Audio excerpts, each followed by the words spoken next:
কিভাবে এক্সেলে digital clock বানাবো। তো এক্সেলে আমরা একটা ডিজিটাল ক্লক তৈরি করব, সেই ক্লক অটোমেটিক চলবে, সেইটা আমরা কিভাবে তৈরি করব। তো ফার্স্ট যে কোনো একটা জায়গাতে আমি এখানে প্রথম আমাদের নাও ফাংশনটি ইউজ করতে হবে। ইকুয়াল টু নাও, এন্টার মারলাম। তো এখানে ডেট আর টাইম চলে এলো। এইখান থেকে আমি ফন্ট চেঞ্জ করে নিলাম, যে কোনো ডিজিটাল ফন্ট আমি দিয়ে দিলাম।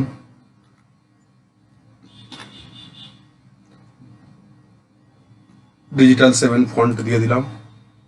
এই ফন্টগুলোকে গুগল থেকে ডাউনলোড করে নেবে, তাহলে ডিজিটাল ঘড়ির মতো যে ফন্ট আছে সেই ফন্ট চলে আসবে।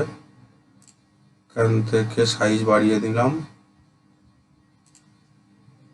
ব্যাকগ্রাউন্ড কালার দিয়ে দিলাম,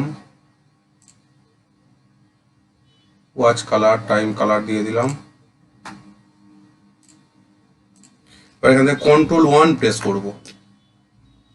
Ctrl+1 প্রেস করার পর এখানে টাইমে যাব, টাইমে গিয়ে এই ফন্টটা আমি নিয়ে নিলাম, এই টাইপটা নিয়ে নেব।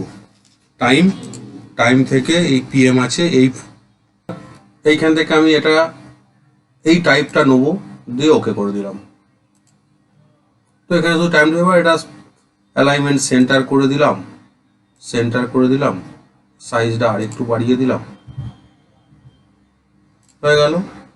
এবার আমাকে কি করতে হবে, এখান থেকে এবার এর একটা কোড লিখতে হবে, খুব সহজ কোডটা এমন কিছু কঠিন নয়। কোডটা ভিবি এনাবেল করতে হবে, তার জন্য আমরা ডেভেলপারে যাব। এখান থেকে সোজা চলে আসবো আমরা কোথায়, ভিউ কোড আছে, ভিউ কোডে চলে যাব। ব্যাস, এইখানে আমাদের একটা মডিউল অ্যাড করতে হবে। তো মডিউল অ্যাড করতে গেলে কি করব, ইনসার্ট থেকে এই মডিউল আছে, মডিউলে এলাম, মডিউল 1 অ্যাড হয়ে গেল। এবার এইখানে আমাদের কোডটা লিখবো কি না, ফার্স্ট হচ্ছে sub clock, CLOCK, bracket close, open close করে দিলাম, enter. Range, RANGE, range bracket double, range বলতে কোনটা, ওই যে সেলটা আছে সেই সেলের রেঞ্জটা কত, এটা হচ্ছে H3, এই সেল অ্যাড্রেসটা দেবো, ঠিক আছে। তো H3 দিলাম, ডবল কোটেশন শেষ করলাম, ব্র্যাকেট ক্লোজ করলাম, dot value, VALU, value equal to now, value equal to now লিখলাম, এন্টার। খুব সহজ কোড, এটা কিচ্ছু লেখার যার দরকার নেই, মুখস্থ করার দরকার নেই, জাস্ট দেখে দেখে কোডটা লিখে দেবে। এবার এখান থেকে আমি ক্লাস কল করব, অ্যাপ্লিকেশন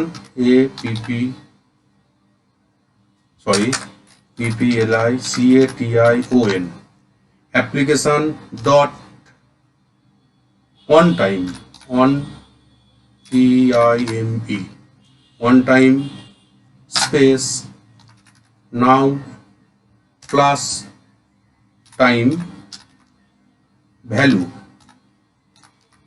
নাও plus time value, bracket open করলাম, ডবল কোটেশন, 00 ক্লোন 01 থেকে স্টার্ট হবে, ডবল কোটেশন শেষ, ক্লোজ, স্পেস, এখানে একটা কমা হবে, স্পেস, ডবল কোটেশন দিয়ে CLOCK, ক্লক দেওয়া হলো, ডবল কোটেশন শেষ, এন্টার। ব্যাস, জাস্ট এইটুকু কোড, এই কোডটা আমরা লিখব। এবার কি করব না, এটাকে রান করব। রান করতে গেলে কি করব, এটাকে রান যখন করব, রান থেকে রান আছে, রানে ক্লিক করব, এখানে ক্লক ম্যাক্রো নেম চলে এসেছে, রান করে দিলাম। ব্যাস, করেই চলতাম, ডিজিটাল ক্লক চলতে আরম্ভ করলো।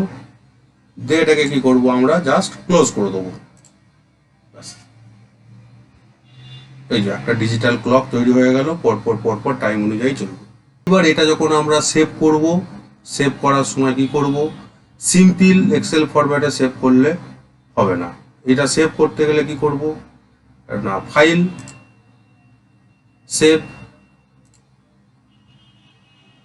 আমি চলে যাচ্ছি ডেস্কটপে, সেভ করছি ডেস্কটপ। আমি নাম দিলাম ক্লক। এইবার এখানে যখন সেভ করব, এক্সেল ম্যাক্রো এনাবেল ওয়ার্কবুক এখানে ক্লিক করব। এই ফরম্যাটে সেভ করতে হবে, দিয়ে সেভ করে দিলাম।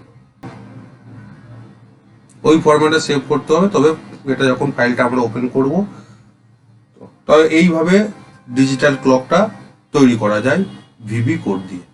এই কোডটা আছে, এই যে এই কোডটা ডেসক্রিপশন বক্সে আমি দিয়ে দিচ্ছি।